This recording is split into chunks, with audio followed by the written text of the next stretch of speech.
Let's do some subject to real estate math. At the end of this video, you'll know how to calculate the entry fee, the cash flow, the cash on cash return for a subject to deal. This is going to be an awesome video and I'm going to show you everything. So is subject to math, is taking over mortgages, is the math behind it more complicated than a typical cash deal? Yeah, it's a little bit trickier, but don't worry, I'm going to show you everything. So let's just first take a step back. What is the situation?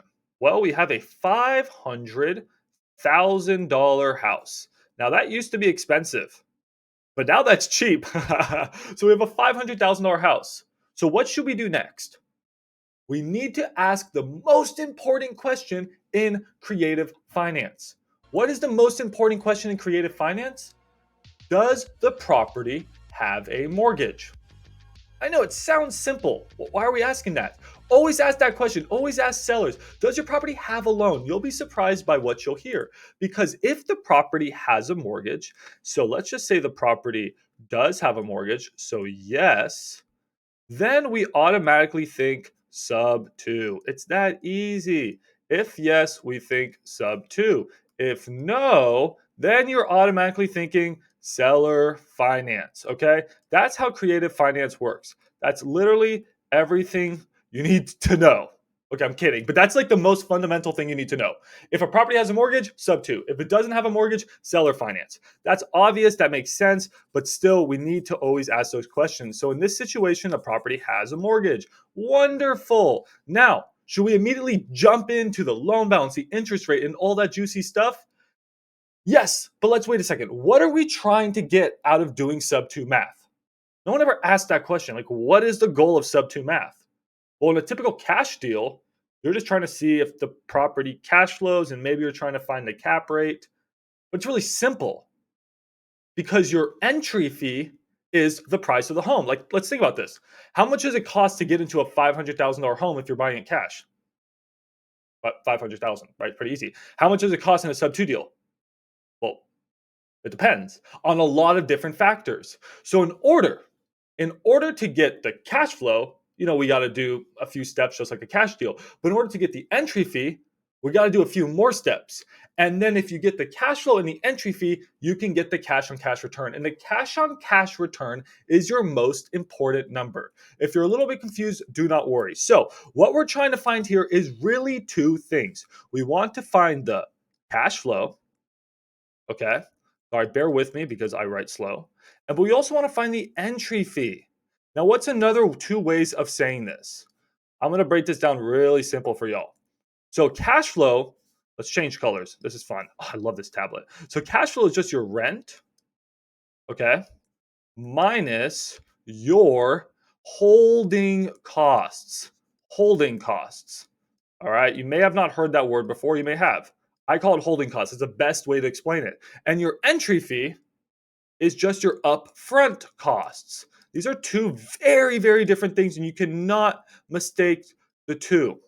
You have holding costs and you have upfront costs. All right. Two very different things. And we're going to go through what those two things are. So in this video, we now have everything laid out. In this video, we are going to find the cash flow and the entry fee for a property. And the cash flow, we need to find the holding costs. And for entry fee, we need to find upfront costs. You ready to do some subject to math? Let's do it. Okay, so in any subject to deal, the most important part of subject to is the loan you are taking over. You don't want to take over an 8% loan with a 5-year term and a balloon in this. No, no, no, no, no, no, no.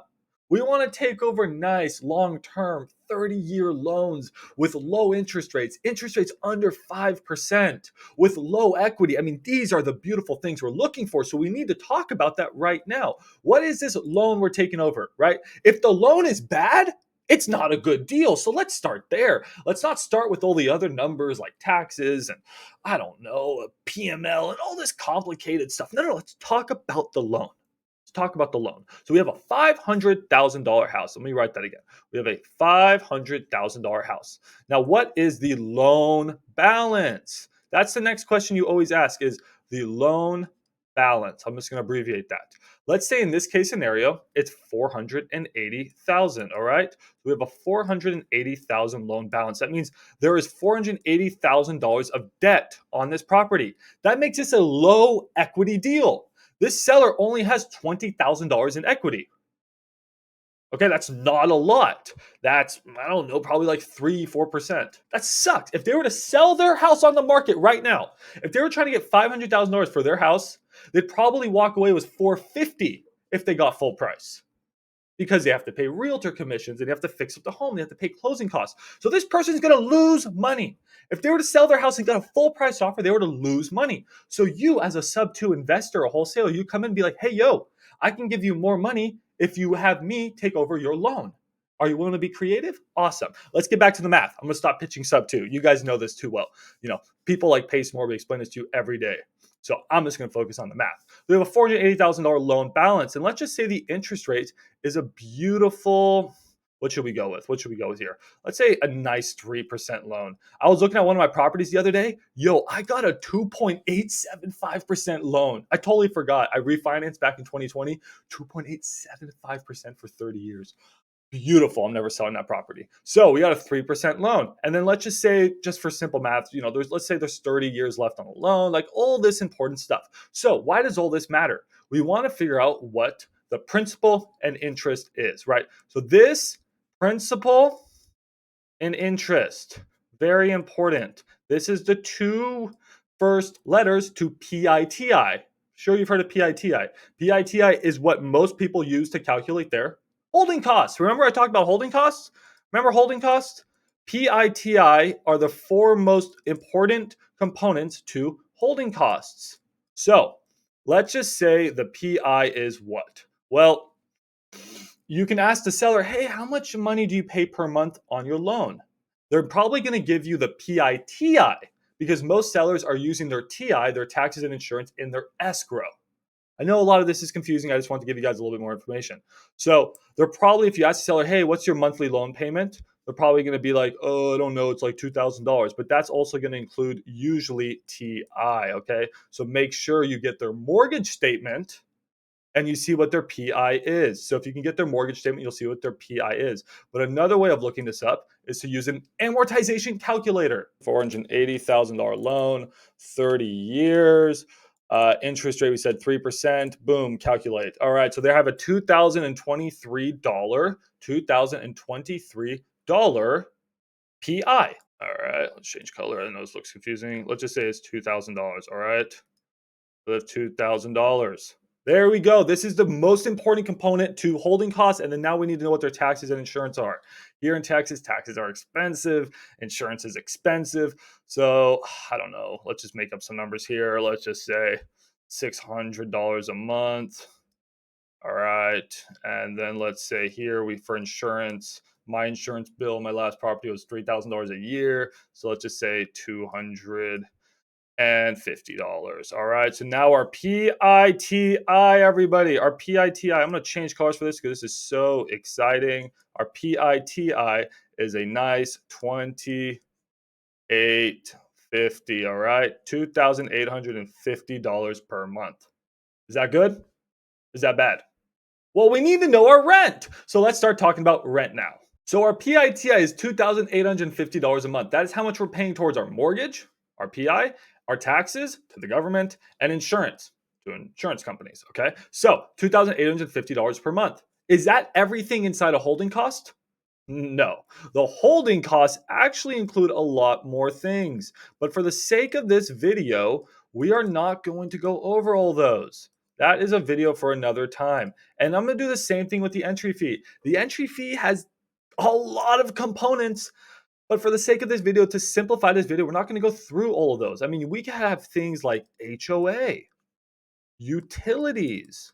We could have things like private money lender, monthly payments. There are so many factors that go into your holding costs. I mean, what about repairs?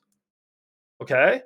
What about maintenance? I mean, there's so many things. Is there a second mortgage on the property? Wow, there's just so much. But the most important component is PITI. So if you're an investor, you should really be comping everything. every single number. But if you're just wholesaling, just to do quick math, just back of the napkin math to see if a deal works, we're good with just PITI. Okay. So we have our general holding costs.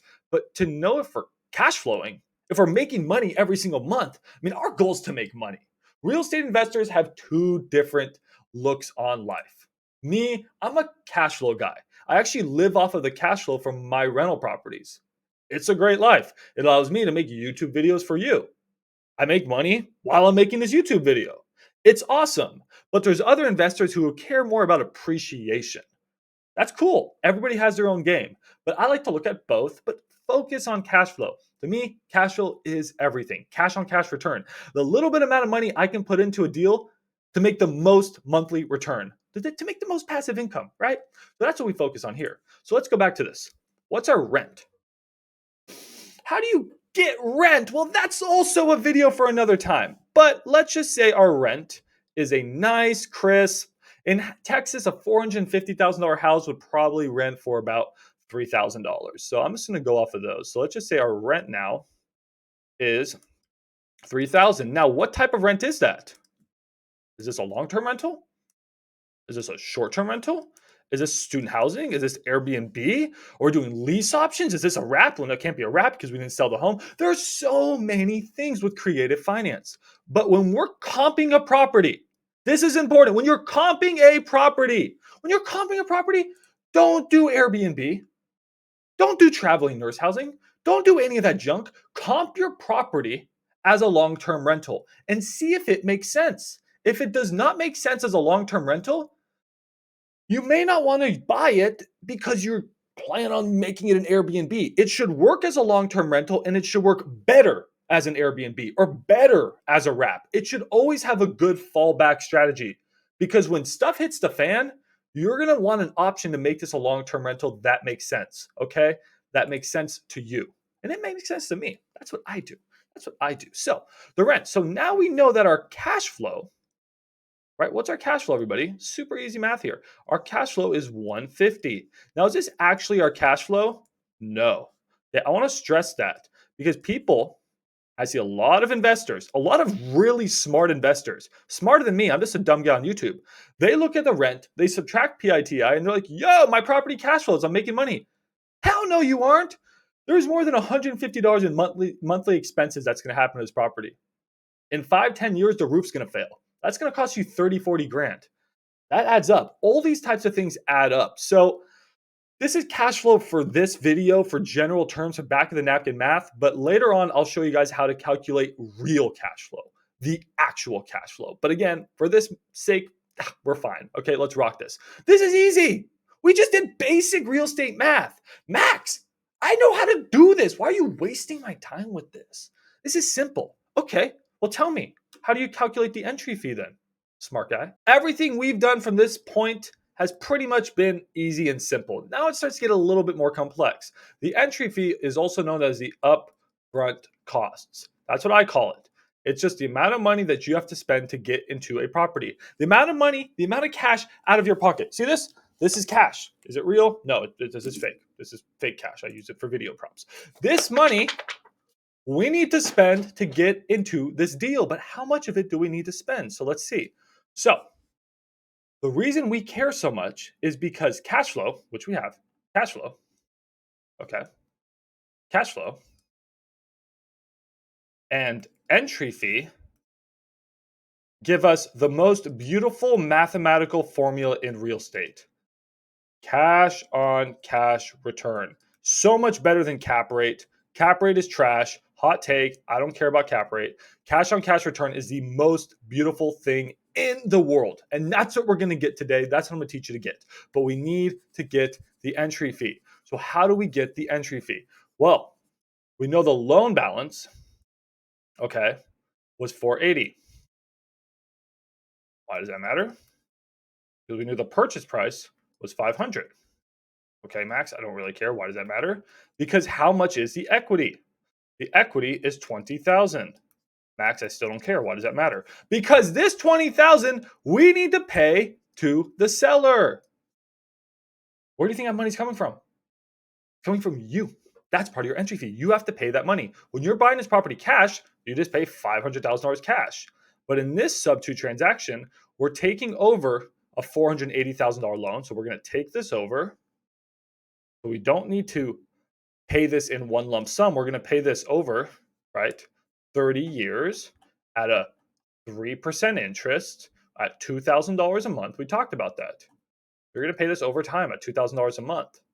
But you need to pay the seller's equity right now. You can negotiate it. Maybe you're like, hey, can I pay it a little bit now, a little bit in 6 months? Can I do a hybrid deal where I pay it over time in a form of a promissory note and a second lien on your property? Max, what did you just say? I'll teach you that. I'll teach you that later. But we're focusing on a simple sub 2 transaction right now.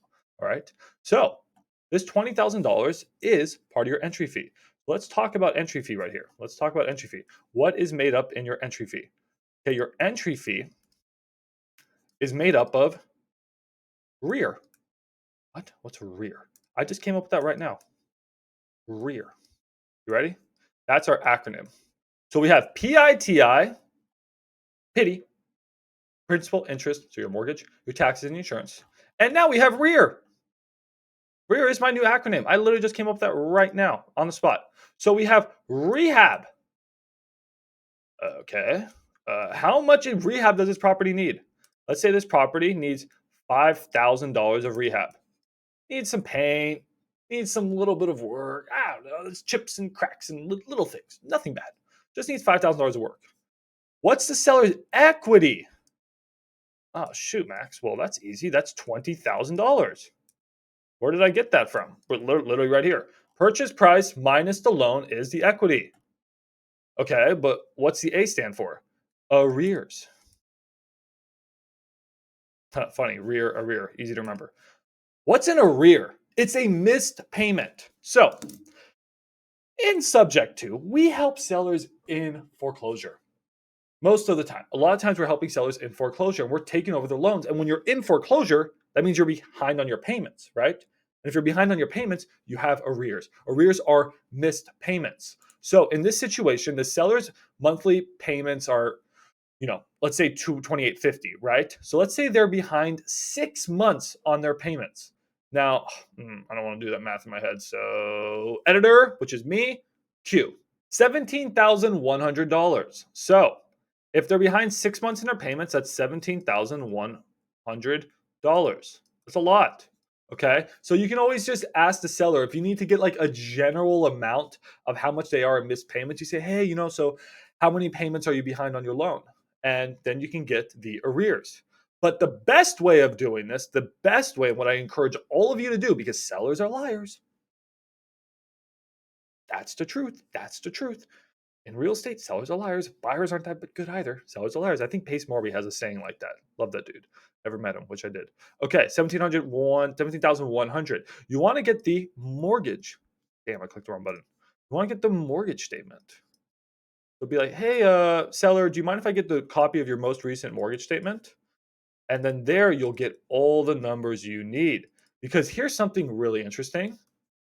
Are the arrears included in the loan or are they on top of the loan? Wait, what am I talking about? This $17,100, is that included in the $480,000 loan balance or is that on top? What I'm saying is, do they have a $480,000 loan that they still need to pay? And on top of that, they have $17,000 in missed payments, or $17,100? Or is it included? It's usually included, but check the mortgage statement. Check the mortgage statement. That's all I can say is check the mortgage statement. Realtors. Yeah, realtors. See, I like my acronym. Just help me out here. Do we need to pay a realtor commission? I know you guys are still probably a little bit confused about arrears. We're going to come back to that in 1 second. Let's say there is a realtor involved. This is an on-market property, and we have to pay that realtor 3%. We decided to pay the realtor out of our pocket. That's negotiable. You don't have to. You can say, hey, seller, yo, you got $17,100 in arrears that I need to catch up. You're paying your realtor. You pay your realtor 1%, 10%. I don't care. You pay your realtor. I have to pay your arrears. Everything is negotiable in real estate. But let's say we're paying it. I can tell you right now, this is a terrible deal. An absolutely awful deal. But we're going to calculate it anyways because it's fun. Okay. Our entry fee is way too high. So in a deal like this, I would be like, I'm not paying a realtor. Seller, you have to help me with the arrears. Maybe we can do a loan modification.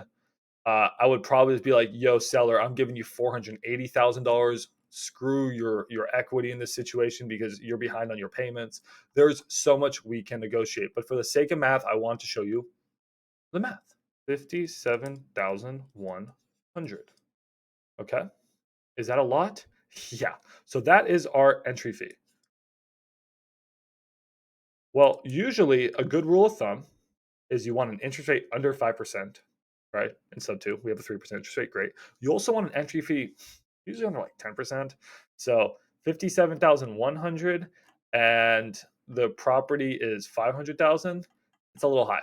A little high. It's over 10%. Is it deadly?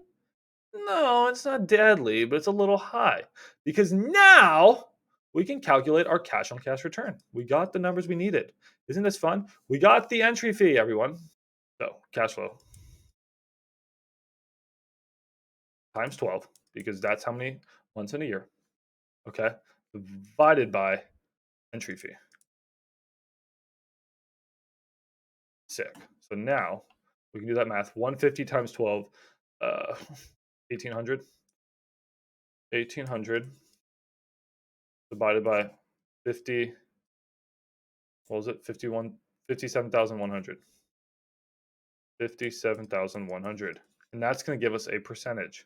All right. So that's going to give us, editor, 3.15%. Is that good? It's better than zero. At least the property cash flows. So that's good. But 3.15% returns ain't that great. I don't wake up at night to get 3.15% returns. Treasuries right now are yielding 5%.